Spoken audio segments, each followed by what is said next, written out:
चलिए हम लोग पिछले वीडियो में शिक्षण के प्रकार और शिक्षण के चर और शिक्षण की अवस्थाएं फेज ऑफ टीचिंग इतना देख चुके थे। ठीक, आज के वीडियो में हम लोग देखेंगे कि शिक्षण के स्तर जो कि आपके नेट के सिलेबस में एक पॉइंट करके दिया है, और पॉइंट करके देने का मतलब 100% क्वेश्चन आएगा ही आएगा।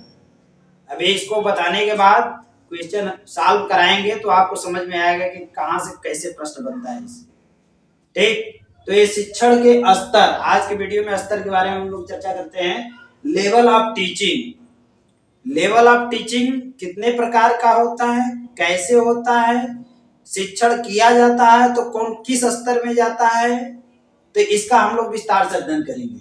तो देख रहे हैं यहाँ पर शिक्षण के स्तर, लेवल ऑफ टीचिंग। पहला स्मृति स्तर, मेमोरी लेवल टीचिंग, स्मृति स्तर, मेमोरी लेवल टीचिंग। दूसरा है अबोध स्तर, बोध स्तर, इसी को अंडरस्टैंडिंग लेवल ऑफ टीचिंग बोला जाता है, अंडरस्टैंडिंग लेवल ऑफ टीचिंग। तीसरा है चिंतन स्तर शिक्षण, चिंतन स्तर, इसको रिफ्लेक्टिव लेवल ऑफ टीचिंग, विमर्शी के नाम से भी जाना जाता है, रिफ्लेक्टिव के नाम से भी जाना जाता है। चिंतन मतलब चिंतन करना, और जो भी टीचिंग रहता है यहां से शुरू होता है, यहां तक जब आता है तो कंप्लीट टीचिंग मानी जाती है। यदि बालक का यहां तक स्तर नहीं आता है तो वो कंप्लीट टीचिंग नहीं होती है। ठीक, तो इसीलिए स्मृति स्तर को लो लेवल का टीचिंग बोला जाता है। स्मृति स्तर की टीचिंग को क्या बोला जाता है, लो लेवल की टीचिंग। और रिफ्लेक्टिव लेवल की टीचिंग को क्या बोला जाता है, high level teaching. Reflective level की टीचिंग को क्या बोला जाएगा, हाई लेवल टीचिंग। ठीक, समझ में आया। तो इसमें शिक्षण के स्तर तीन प्रकार के, memory level, understanding level, reflective level. High level teaching किसमें होता है, रिफ्लेक्टिव लेवल में। लो लेवल का टीचिंग किसमें होता है, स्मृति स्तर। अब ये तीनों में क्या अंतर है, कैसे हम समझेंगे इसको। स्मृति स्तर का मतलब होता है ए मेमोरी बेस्ड, स्मृति स्तर का मतलब होता है मेमोरी बेस्ड, और बोध स्तर का मतलब होता है अंडरस्टैंडिंग लेवल, समझ स्तर, समझ स्तर। चिंतन स्तर का मतलब होता है कि उसका चिंतन करना, प्रोजेक्ट तैयार करना, उस पर हाइपोथेसिस करना, उस पर कल्पना बनाना। तो ये मेन फर्क होता है।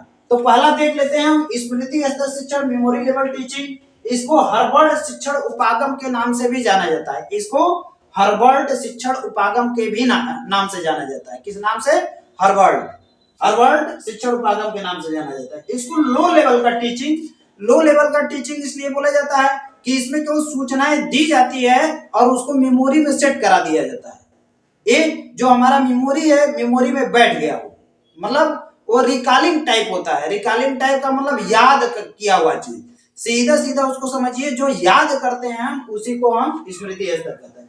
इसमें सूचनात्मक ज्ञान को मानस पटल पर पहुंचाना, स्मरण पर बल। सूचनात्मक ज्ञान को, जो सूचना दी जा रही है उसको मानस पटल पर पहुंचा देना, और स्मरण पर बल देना। स्मरण पर बल देना मतलब याद करने पर बल देना। जैसे कुछ स्टूडेंट रहते हैं, परीक्षा देने जाते हैं, श्योर सीरीज से पढ़ लेते हैं, श्योर सीरीज से पढ़ने के बाद वो परीक्षा में लिख देते हैं, फिर उसको बाद भूल जाते हैं। तो यह ज्ञान किस स्तर का है, ये मेमोरी लेवल का ज्ञान है। स्मृति स्तर इसी को बोला जाता है कि वह ज्ञान लिया है, जरूर मानसिक पटल पर बैठाया है और जाकर परीक्षा में लिखा, भूल गया, इसी को हम कहते हैं स्मृति स्तर का शिक्षण। तो इसमें बालक वह भविष्य के लिए सेकेंडरी मेमोरी में नहीं पहुंचाया पाता है, वह प्राइमरी मेमोरी में ही बना रहता है, वह भूल जाता है। नेक्स्ट, किसी चीज को याद करना, पुनः स्मरण करना, मानसिक पक्षों का प्रशिक्षण, तथ्यों का ज्ञान प्रदान करना, प्रत्यय स्मरण, पुनः प्रस्तुत करना। ये सारे शब्द जिस क्वेश्चन में आएगा, ये सारे शब्द जिस क्वेश्चन में आएगा वो किस स्तर का है, स्मृति स्तर शिक्षण। इसीलिए सेलेक्ट करके यहाँ लिख दिए हैं, पुनः याद करना, चीजों को याद करना, पुनः स्मरण करना, मानसिक पक्षों का प्रशिक्षण, तथ्यों का ज्ञान प्रदान करना, प्रत्यय स्मरण, पुनः प्रस्तुत करना। ये सारे शब्द आते हैं तो कौन सा, मेमोरी लेवल का टीचिंग होता है। समझ में आ गया। नेक्स्ट, अवबोध स्तर या बोध स्तर, इसी को अंडरस्टैंडिंग लेवल टीचिंग बोला जाता है। ये मारिसन उपागम के नाम से जाना जाता है। बौद्ध स्तर शिक्षण के 5 उपागम होते हैं। बौद्ध स्तर शिक्षण के 5 उपागम होते हैं। पहला अन्वेषण होता है, प्रस्तुतिकरण होता है, आत्मीकरण होता है, व्यवस्था होता है, अभिव्यक्तिकरण होता है। ये 5 स्टेप में इसका पूर्ण तरीके से हो जाता है। पहला इसके अंतर्गत बौद्ध स्तर शिक्षण का मतलब है बालक के अंतर्गत समझ विकसित करना। जैसे कोई ज्ञान दे रहे हैं आप, कक्षा की परिस्थिति में पढ़ा रहे हैं, तो बालक क्या करेगा जब उसको समझ विकसित हो जाएगा। समझ विकसित का मतलब उस तथ्यों पर अपने शब्दों में वह व्याख्या कर सकता है, तुलना कर सकता है, फिर उसके बाद उदाहरण प्रस्तुत कर सकता है, उसका वर्णन कर सकता है इत्यादि। जो शब्द आएगा परीक्षा में प्रश्नों में, तो वो कौन सा स्तर का हो जाएगा? अबोध स्तर। जैसे यहाँ पर आप पढ़ रहे हैं, केवल इसको याद किए हैं, याद करके बता रहे हैं, तो मेमोरी लेवल का। अब इसको उदाहरण दे देकर समझा दे रहे हैं, तो अंडरस्टैंडिंग लेवल का है। तो क्या क्या इसके अंतर्गत है? तुलना करना, संबंध स्थापित करना, वर्णन करना, उदाहरण प्रस्तुत करना, अपने शब्दों में बताना इत्यादि किस स्तर का होता है? अबोध स्तर का। ठीक, समझ में आया? नेक्स्ट है चिंतन स्तर, reflective level teaching. Reflective level teaching को हाई लेवल टीचिंग के नाम से जाना जाता है। रिफ्लेक्टिव लेवल टीचिंग को हाई लेवल टीचिंग के नाम से जाना जाता है। ब्लूम टेक्सोनॉमी के अंतर्गत यह क्रियात्मक पक्ष, मनोचालक पक्ष या साइकोमोटर स्टेज के अंतर्गत रखा जाता है। ब्लूम टेक्सोनॉमी के अंतर्गत ज्ञानात्मक, भावात्मक, क्रियात्मक 3 स्तर का होता है। जो ज्ञानात्मक पक्ष होता है, लो लेवल की टीचिंग होता है, उसमें भी ज्ञान, बोध, प्रयोग, विश्लेषण, संश्लेषण, मूल्यांकन। इसको हम मूल्यांकन वाले टॉपिक में विस्तार से पढ़ाएंगे आप लोगों को, तो वहां पर एक क्लियर हो जाएगा। तो जो हाई लेवल की टीचिंग होती है ब्लूम टेक्सोनॉमी के अंतर्गत क्रियात्मक पक्ष, मनोचालक पक्ष, साइकोमोटर पक्ष के अंतर्गत में आता है। इसमें छात्रों के मौलिक एवं स्वतंत्र चिंतन शक्ति का विकास होता है। मौलिक एवं स्वतंत्र चिंतन स्तर का विकास होता है, मतलब किसी भी तथ्य के बारे में वह अपना चिंतन कर सकता है, उस पर मनन कर सकता है, अपना ओपिनियन दे सकता है, उस पर तर्क कर सकता है, उस पर वितर्क कर सकता है, अपने शब्दों में बता सकता है, उसका प्रोजेक्ट बना सकता है। ये सारे चिंतन शक्ति का विकास होता है। छात्रों में समस्या समाधान हेतु आलोचनात्मक तथा सृजनात्मक शक्ति का विकास। समस्या समाधान के लिए वो आलोचनात्मक चिंतन भी करता है तथा सृजनात्मक शक्ति का विकास होता है। तो ये सारे किसके अंतर्गत होता है? रिफ्लेक्टिव लेवल टीचिंग के अंतर्गत। रिफ्लेक्टिव लेवल के टीचिंग के अंतर्गत सृजनात्मक विकास आ रहा है, आलोचनात्मक विकास आ रहा है, समस्या समाधान आ रहा है, प्रोजेक्ट निर्माण आ रहा है, अपना ओपिनियन देना आ रहा है, अपने विचार को प्रस्तुत करना, ये सारे चीज जब आ रहा है तो किस स्तर का शिक्षण है? चिंतन स्तर का। किसी भी कक्षा की परिस्थिति में जब यहाँ स्मृति से चिंतन स्तर पर पहुंचा जाता है, तब वो परफेक्ट टीचिंग होती है, वरना वो परफेक्ट टीचिंग नहीं होती है। तो इसी से क्वेश्चन आपसे पूछा जाता है परीक्षाओं में। 100% आपके नेट के पेपर में स्मृति स्तर, बोध स्तर, चिंतन स्तर से क्वेश्चन रहेगा ही रहेगा। आप इसको विधिवत देख लीजिएगा, बार बार वीडियो को देख लीजिएगा कि इसमें क्या है, स्मृति स्तर शिक्षण में क्या है, बोध स्तर के शिक्षण में क्या है, चिंतन स्तर के शिक्षण में क्या है। मुझे उम्मीद है कि समझ में आ गया होगा। आप जब मेमोरी लेवल और इसका अंडरस्टैंडिंग और समझ और इसका चिंतन स्तर, सृजनात्मक स्तर, ये तीनों शब्द याद रखेंगे तो ये इसमें कभी गलत नहीं कर पाएंगे। ठीक, समझ में आया? चलिए हम लोग अब देखते हैं शिक्षण के सूत्र। शिक्षण के सूत्र कौन कौन सा है? Formula of teaching. शिक्षण के सूत्र, फार्मूला ऑफ टीचिंग। टीचिंग कराने के लिए शिक्षण सूत्र का प्रयोग होता है। तो कौन कौन से शिक्षण सूत्र हैं? यहाँ पर आपको 10 शिक्षण सूत्र यहाँ पर लिखा गया है। वो कौन कौन से शिक्षण सूत्र का प्रयोग करके लगाया जाता है। यहाँ से भी क्वेश्चन, एक क्वेश्चन कभी कभी पुटअप किया जाता है, लेकिन इसको बारीकी से अध्ययन कर लेंगे तो और समस्या का समाधान करने में आपको सहूलियत होगी। क्वेश्चन कहीं से भी पूछा जा सकता है। पहला, ज्ञात से अज्ञात की ओर। जब टीचिंग कराया जाता है तो बालक को ज्ञात चीजें दी जाती है और अज्ञात की तरफ ले जाया जाता है।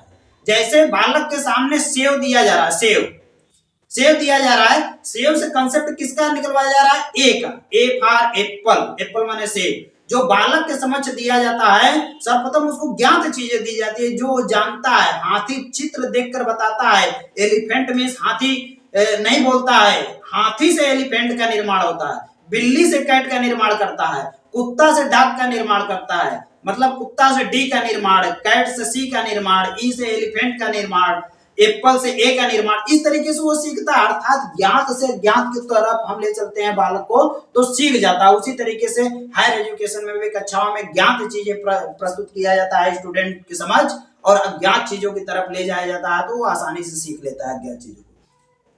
नेक्स्ट है दूसरा, सरल से जटिल की ओर।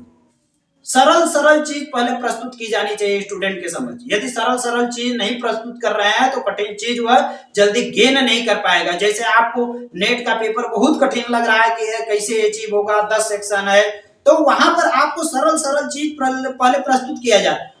निश्चित तौर पर आप धीरे धीरे करते जब तथ्य आपको समझ में आ जाएगा तो कठिन से कठिन चीज आप सॉल्व कर लेंगे। इस वीडियो को देखने के पश्चात मुझे नहीं लगता है कि टीचिंग एप्टीट्यूड से आप कोई क्वेश्चन गलत कर पाएंगे। आप पूरा देख लीजिए, पूरा टॉपिक पढ़ लीजिए, फिर उसके बाद क्वेश्चन हल करिए। आपको मेरा पूरा विश्वास है कि 100% वो क्वेश्चन सही करेंगे। नेक्स्ट है अनिश्चित से निश्चित की ओर। अनिश्चित से निश्चित की ओर, जो अनिश्चित चीज है वह पहले बताया जाता है। अनिश्चित चीज उससे निश्चित की तरफ जो फिक्स है, जैसे उदाहरण फिक्स नहीं है लेकिन सिद्धांत फिक्स है, तो उदाहरण से सिद्धांत की तरफ, वही अनिश्चित से निश्चित की ओर। जो अनिश्चित चीज रहता है वह प्रस्तुत किया जाता है, उदाहरण प्रस्तुत किया जाता है, फिर निश्चित की तरफ चला जाता है। तो स्टूडेंट के बीच में बहुत सारे उदाहरण लेकर बताया जाता है। जैसे गेंद ऊपर की तरफ फेंकी गई, ढिल्ला ऊपर की तरफ फेंका गया, फल ऊपर की तरफ फेंका गया, तो सभी कहाँ आया? पृथ्वी पर। पृथ्वी पर आया तो मतलब गुरुत्वाकर्षण बल के कारण आया। तो गुरुत्वाकर्षण बल क्या है? निश्चित है। और ये सारे जो फेंके गए हैं वो अनिश्चित है। कोई भी चीज फेंका जाएगा वो नीचे ही आएगा। तो तथ्य क्या है? निश्चित। निश्चित की तरफ, अनिश्चित चीज को लेकर हम निश्चित की तरफ ले गए, तो इस सूत्र का प्रयोग करो।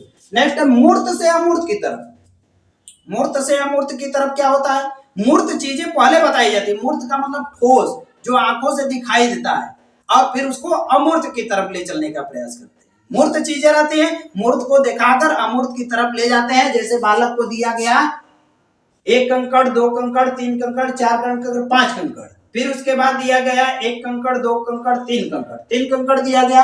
अब ये मूर्त चीज है। अब इसमें अमूर्त क्या छिपा है? 5 छिपा है, प्लस 3 छिपा है। अब क्या आ गया है टोटल? इसको गिनेगा तो कितना आ जाएगा? 5 और 3 8। अब ये अमूर्त क्या आ गया? 8। इसी को हम कहते हैं मूर्त से अमूर्त की तरफ। मतलब ठोस चीजें पहले प्रस्तुत करके उसको अमूर्त की तरफ ले जाया जाता है। तो छोटे बच्चों को इसी तरीके से ज्ञान कराया जाता है। वही चीज हायर एजुकेशन में भी होती है। मूर्त चीजें प्रस्तुत की जाती है, अमूर्त की तरफ ले जाया जाता है। वहां पर बहुत कम होता है, लेकिन छोटे बच्चों में अधिक से अधिक मूर्त चीजों के माध्यम से अमूर्त की तरफ ले जाने का प्रयास। नेक्स्ट है विश्लेषण से संश्लेषण की ओर।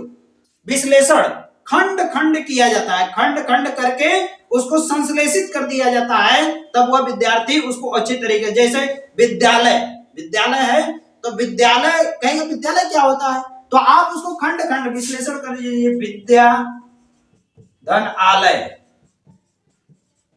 आलय मीन्स घर, विद्या मतलब विद्या प्राप्त करने का घर। वो क्या हो गया? ये दोनों विश्लेषण है। अब इसको संश्लेषित कर दिया, क्या हो गया?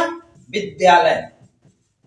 इस तरीके से छोटे छोटे खंड खंड में उसको खंड खंड करके बताया जाता है। बाद में संश्लेषित करके उसको संपूर्ण का ज्ञान करा दिया जाता है। इसी को विश्लेषण से संश्लेषण की ओर कहा जाता है। नेक्स्ट प्रत्यक्ष से अप्रत्यक्ष की ओर। प्रत्यक्ष का मतलब जो आंखों से दिखाई दे वो प्रत्यक्ष, जो आंखों से न दिखाई दे वो अप्रत्यक्ष। तो सर्वप्रथम बालक को आंखों से दिखाई दी जाने वाली चीजें दिखाई जाती हैं, फिर उसको अप्रत्यक्ष की तरफ ले जाया जाता है। मतलब जो वो महसूस कर सके यह तथ्य सही है। इस सही तथ्य से जो सही नहीं रहता है, मतलब दिखाई नहीं देता, उधर की तरफ ले जाते हैं। मतलब प्रत्यक्ष से अप्रत्यक्ष की तरफ, मतलब वो सत्य है, सही है, लेकिन आंखों से देख नहीं पाते हैं। लेकिन जब यहाँ प्रत्यक्ष जो आंखों से दिखाई देता है, उस चीज को बताने के बाद जो आंखों से नहीं दिखाई दे रहा है उधर की तरफ ले चलेंगे, तो ज्यादा वह विश्वसनीयता की तरफ तहत वह देखकर उस तथ्य को सीख सकेगा। नेक्स्ट है विशिष्ट से सामान्य की तरफ। वेरी वेरी इंपॉर्टेंट है विशिष्ट से सामान्य की तरफ। इसको उदाहरण से सामान्य की तरफ बोला जाता है, उदाहरण से सिद्धांत की तरफ बोला जाता है। कई बार क्वेश्चन इससे रिपीट होगा। विशिष्ट का मतलब होता है उदाहरण, सामान्य का मतलब सिद्धांत। उदाहरण से सिद्धांत की तरफ ये काफी मेथड फेमस है। उदाहरण पहले प्रस्तुत किया जाता है, फिर उसके बाद सामान्य की तरह चला जाता है, मतलब सिद्धांत की तरफ चला जाता है। तो उसी को हम विशिष्ट से सामान्य की तरफ बोलते हैं, उदाहरण से सिद्धांत की तरफ बोलते हैं। तो इस तरीके का क्वेश्चन आपके पेपर में आता है कि विशिष्ट से सामान्य की ओर चलने की प्रक्रिया को और किस नाम से जाना जाता है, तो उदाहरण से सिद्धांत के नाम से जाना। मनोवैज्ञानिक से तार्किक की ओर, मनोवैज्ञानिक चीज जो है उसको तर्क के रूप में प्रस्तुत करना। तो कक्षा में इस तरीके का कंटेंट दिया जाता है जिस पर बच्चे तर्क वितर्क करते हैं, तो उसको मनोवैज्ञानिक से तार्किक की ओर ले जाने का प्रयास किया जाए। आगमन से निगमन की ओर, इससे भी क्वेश्चन आपके पेपर में आएगा। आगमन का मतलब होता है उदाहरण से सिद्धांत की ओर। आगमन का मतलब होता है उदाहरण से सिद्धांत की ओर। वेरी वेरी इंपॉर्टेंट है, इसको देख लीजिए, उदाहरण से सिद्धांत की ओर।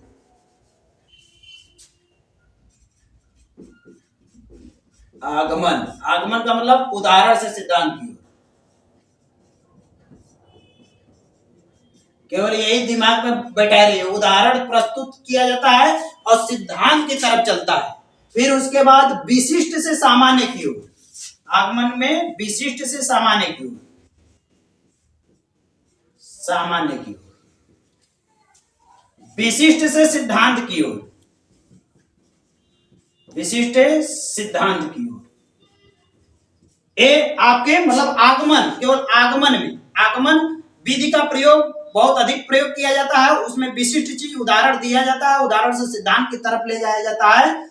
तो उस तरीके के को हम कहते हैं आगमन से निगमन। निगमन का मतलब जस्ट उल्टा, निगमन का मतलब सिद्धांत से उदाहरण की तरफ, सामान्य से विशिष्ट की तरफ, सिद्धांत से विशिष्ट की तरफ, ये निगमन होता है। तो यहाँ सूत्र जो है आगमन से निगमन की तरफ का मतलब जो उदाहरण दिया जा रहा है उससे सिद्धांत की तरफ हम ले चलते हैं, तो उसी को आगमन से निगमन की ओर बोला जाता है। नेक्स्ट, पूर्ण से अंश की ओर। पूर्ण चीजें दिया जाता है, उसके छोटे छोटे अंश को बताया जाता है। जैसे मान लीजिए एक इस तरीके गोला दे दिया गया, उसको कई भागों में बांट दिया गया, तब इसके अंश के बारे में बताया जा रहा है कि ये व्यास है, ये त्रिज्या है, ये वृत्तखंड है, ये वृत्त है।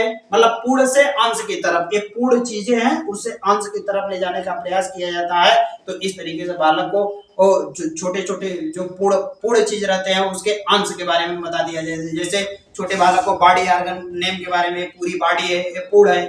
अब अंश के बारे में हेयर है, फोरहेड है, आईब्रो है, आई है, नोज है, लिप है, टीथ है, चीक है, ये क्या है अंश के बारे में। तो इसको पूर्ण से अंश की तरफ बोला जाता है। इस तरीके से ये शिक्षण के सूत्र है। यह शिक्षण के सूत्र का प्रयोग करके हम बच्चों को टीचिंग कार्य कराने का प्रयास करते हैं। इसमें जो आगमन से निगमन की ओर आपके परीक्षा में पूछा जाएगा, विशिष्ट से सामान्य की ओर पूछा जाएगा, मूर्त से अमूर्त की तरफ पूछा जाएगा, विश्लेषण से संश्लेषण की तरफ। ये 4 सूत्र बहुत ही इंपॉर्टेंट है, बार बार परीक्षाओं में रिपीट किए जाते हैं, इसको बारीकी से देख लीजिएगा। अभी हम लोग पढ़े हैं शिक्षण के स्तर। शिक्षण के स्तर में memory level, understanding level, reflective level विस्तार से अध्ययन किए हैं। अब देखते हैं कि इससे संबंधित क्वेश्चन परीक्षा में कैसे पूछा जाता है, और जब तक क्वेश्चन आप नहीं समझेंगे तब तक परीक्षा में करने में असफल रहेंगे। तो वहां आप अच्छे तरीके से इस memory level, understanding level, reflective level समझ लिए हैं। अब उससे संबंधित क्वेश्चन, और इस पर जब भी क्वेश्चन बनाया जाता है तो ये लिखा रहता है भारी भरकम, 1 पेज का रहता है क्वेश्चन, उससे घबराने की जरूरत नहीं है। तो ये देखिए पहला क्वेश्चन है, क्या है, निम्नलिखित में से कौन सी विमर्श स्तर की विशेषताएं हैं। विमर्श स्तर मतलब रिफ्लेक्टिव लेवल की विशेषताएं पूछ रहा है, कौन सी रिफ्लेक्टिव लेवल की विशेषताएं हैं।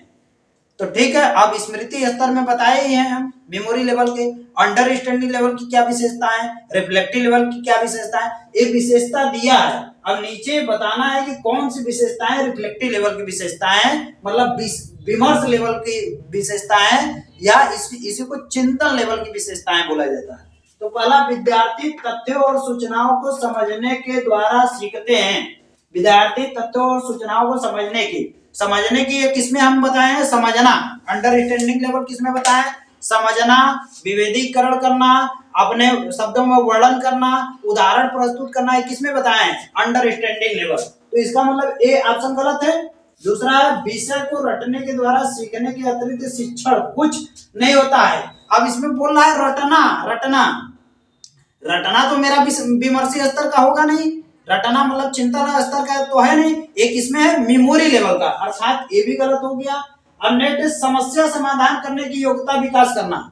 अब रिफ्लेक्टिव लेवल में मैंने क्या बताया, विमर्शी स्तर में समस्या का समाधान कर सके, चिंतन कर सके, सृजनात्मक कौशल का विकास कर सके इत्यादि, प्रोजेक्ट का निर्माण कर सके इत्यादि। कौन सा विमर्शीय स्तर का होगा, तो कौन सा समस्या समाधान करने की योग्यता का विकास करना है, क्या है, सही है।